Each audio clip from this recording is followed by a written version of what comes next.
Assalamualaikum warahmatullahi wabarakatuh. Nama saya Nurmayani. Nah, pada kesempatan kali ini kita akan mempelajari tentang struktur dan organel sel. Nah, seperti yang diketahui bahwa sel adalah unit terkecil penyusun tubuh makhluk hidup. Nah, berdasarkan keadaan intinya, sel terbagi menjadi dua, yaitu sel prokariotik yang memiliki membran inti, contohnya yaitu sel bakteri, dan sel eukariotik yang memiliki membran inti, contohnya adalah sel jamur, sel hewan, sel tumbuhan. Nah, pada sel prokariotik tidak memiliki membran inti dan tidak memiliki sistem endomembran. Nah, sedangkan pada sel prokariotik secara umum terdiri dari sitoplasma, kemudian ada ribosom, lalu ada mesosom, pili, kapsul, dinding sel, membran plasma, flagela, dan nukleotit berupa RNA dan DNA sirkuler. Nah, bagian-bagian sel prokariotik yang memiliki fungsinya memiliki masing-masing fungsi seperti dinding sel, dia berfungsi sebagai pelindung dan pembentuk pada tubuh sel. Kemudian ada membran plasma untuk melindungi sel, mengatur keluar masuknya ion dan molekul dan mengatur respirasi sel. Nah, kemudian pada sitoplasma berguna dalam proses pencernaan makanan secara intraseluler dan melakukan proses metabolisme sel. Nah, kemudian pada organel sel mesosom berfungsi sebagai hasil energi. Kemudian ada ribosom sebagai tempat berlangsungnya sintesis protein. Lalu ada DNA sebagai pembawa informasi genetik yang akan diwariskan untuk keturunan, dan RNA untuk membuat kode genetik sesuai DNA dalam bentuk asam amino atau asam amino. Nah, kemudian pada sel prokariotik tidak memiliki membran inti dan tidak memiliki sistem endomembran. Nah, kemudian sel prokariotik ini secara umum terdiri dari sitoplasma, ribosom, mesosom, pili, kapsul, dinding sel, membran plasma, flagela, dan nukleotit berupa RNA dan DNA sirkuler. Nah, pada bagian-bagian sel prokariotik memiliki fungsinya masing-masing. Dinding sel berfungsi sebagai pelindung dan pembentuk pada tubuh sel. Kemudian ada membran plasma untuk melindungi sel, mengatur keluar masuknya ion dan respirasi sel. Nah, lalu pada sitoplasma berguna dalam proses pencernaan makanan secara intraseluler dan melakukan proses metabolisme sel. Lalu pada organel mesosom berfungsi sebagai hasil energi, ribosom sebagai tempat berlangsungnya sintesis protein, dan DNA sebagai pembawa informasi genetik yang akan diwariskan untuk keturunan, dan RNA untuk membuat kode genetik sesuai DNA dalam bentuk asam amilum.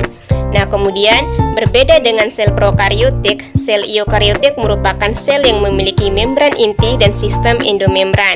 Nah, pada sel eukariotik memiliki organel-organel sel yang terdiri dari dinding sel, membran plasma, sitoplasma, ribosom, lisosom, sentrosom, retikulum endoplasma, mitokondria, kompleks Golgi, nukleus, dan nukleolus.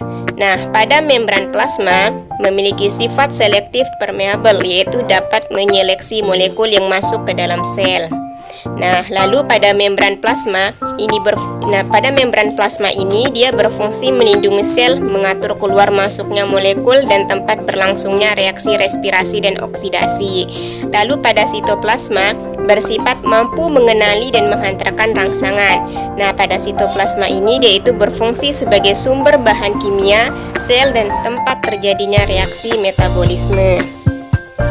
Nah, pada sitoplasma terdapat organel-organel sel yang menempel, yaitu ada nukleus, kemudian ada nukleoplasma, dan nukleolus.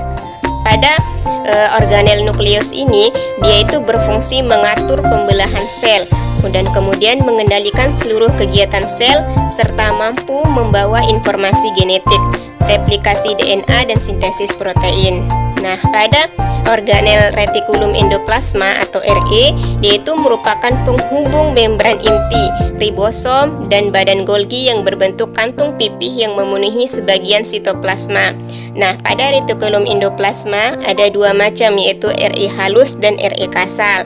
Nah, pada RE halus ini, dia itu retikulum endoplasma yang tidak memiliki ribosom, Fungsi dari retikulum endoplasma halus ini adalah sebagai tempat sintesis lemak untuk hormon, metabolisme karbohidrat, penyimpanan kalsium, dan detoksifikasi racun. Nah, sedangkan retikulum endoplasma kasar adalah retikulum endoplasma yang memiliki ribosom. Nah, letaknya itu kebanyakan dekat dari membran inti. Fungsinya adalah untuk mensintesis protein bersama ribosom yang akan digunakan di membran atau di luar sel. Nah, ribosom sendiri merupakan unit gabungan protein dengan RNA. Nah, ribosom tersebar bebas di sitoplasma dan ada yang menempel pada retikulum endoplasma, yaitu retikulum endoplasma kasar. Nah, ribosom ini berfungsi mensintesis protein yang berguna untuk kegiatan metabolisme sel. Kemudian ada organel sel, yaitu ada badan Golgi yang merupakan kumpulan ruang, gelombang kecil, dan kantong kecil yang bertumpuk-tumpuk. Nah, pada badan Golgi ini berfungsi untuk menjalankan sistem sekresi, membentuk membran plasma sebagai tempat sintesis polisakarida, dan membentuk akrosom. Nah, organel yang terakhir itu adalah mitokondria. Nah, mitokondria ini terdiri dari membran luar dan membran dalam yang berfungsi untuk melangsungkan rantai respirasi yang menghasilkan ATP. Nah, kemudian ada krista berguna untuk memperluas permukaan membran untuk menyerap oksigen, matriks yang berfungsi sebagai tempat oksidasi asam lemak. Nah, pada mitokondria ini merupakan tempat berlangsungnya respirasi sel dan mampu menghasilkan energi. Nah, itu tadi adalah organel sel pada eukariotik. Semua organel sel yang kita bahas tadi terdapat pada sel hewan dan juga sel tumbuhan. Namun, keduanya memiliki perbedaan, yaitu pada sel hewan terdapat organel khusus berupa lisosom, sentriol, dan vakuola yang berukuran kecil. Nah, sedangkan pada sel tumbuhan memiliki organel sel khusus berupa kloroplas, dinding sel, dan vakuola yang berukuran besar. Nah, dan beginilah struktur lengkap sel tumbuhan terdiri dari dinding sel, kemudian ada badan Golgi, lamela, vakuola tengah, sitoskeleton, peroksisom, kemudian ada retikulum halus, kemudian ada membran inti, kromatin, nukleus, retikulum endoplasma kasar, kemudian ada protoplasma, kloroplas, plastida, mitokondria, dan plasmodesmata. Nah, pada dinding sel tersusun atas selulosa, hemiselulosa, dan pektin. Selulosa bersifat kaku dan memberi bentuk sel serta mempertahankan turkinitas sel. Kemudian pada dinding sel berfungsi menyokong sel, melindungi selaput plasma, memelihara keseimbangan sel dari tekanan, dan memberi bentuk sel. Nah, kemudian organel khusus tumbuhan berikutnya yaitu vakuola. Nah, pada vakuola ini dia itu merupakan organel sitoplasmatik berisi cairan dan dibatasi membran tonoplas. Vakuola ini berfungsi sebagai tempat penyimpanan zat makanan, tempat penyimpanan pigmen, tempat penyimpanan minyak atsiri, kemudian memasukkan air melalui tonoplas dan tempat penimbunan sisa metabolisme. Nah, lalu ada organel sel khusus tumbuhan yang terakhir, itu adalah plastida. Nah, plastida ini merupakan organel membran rangkap yang berasal dari perkembangan plastida di daerah meristematik. Nah, berdasarkan pigmen yang dikandungnya, plastida dibedakan menjadi kloroplas, komoplas, dan leukoplas. Nah, pada kloroplas yaitu adalah plastida yang mengandung pigmen klorofil. Kemudian ada komoplas yang mengandung pigmen non-fotosintetik yaitu merah, orange, dan kuning. Dan kemudian ada leukoplas yaitu plastida yang tidak berwarna. Nah, selanjutnya struktur lengkap dari sel hewan yaitu membran plasma, sentrosom, peroksisom, sitoskeleton, kemudian ada protoplasma, badan Golgi, ribosom, lisosom, mitokondria, kromatin, nukleolus, membran inti, retikulum endoplasma kasar, retikulum endoplasma halus, dan vakuola kecil.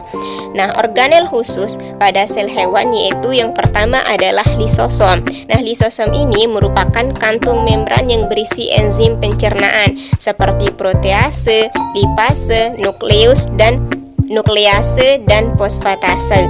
Nah, kemudian ada fungsi dari lisosom yaitu melakukan pencernaan intrasel, menghancurkan struktur sel yang tidak dikehendaki atau autofagi, kemudian membebaskan enzim keluar sel atau eksistesis, dan menghancurkan diri sel atau autolisis. Nah, dan ada organel sel khusus hewan yang kedua, yaitu sentriol. Nah, sentriol ini memiliki struktur berbentuk bintang yang berfungsi untuk pembelahan sel, baik secara mitosis, meiosis. Nah, kemudian pada sel hewan juga terdapat sentrosom. Nah, sentrosom yang terdiri dari dua sentriol dan juga berperan dalam pembelahan sel. Nah, itu tadi penjelasan tentang organel sel dari saya. Sekian, terima kasih. Wassalamualaikum warahmatullahi wabarakatuh.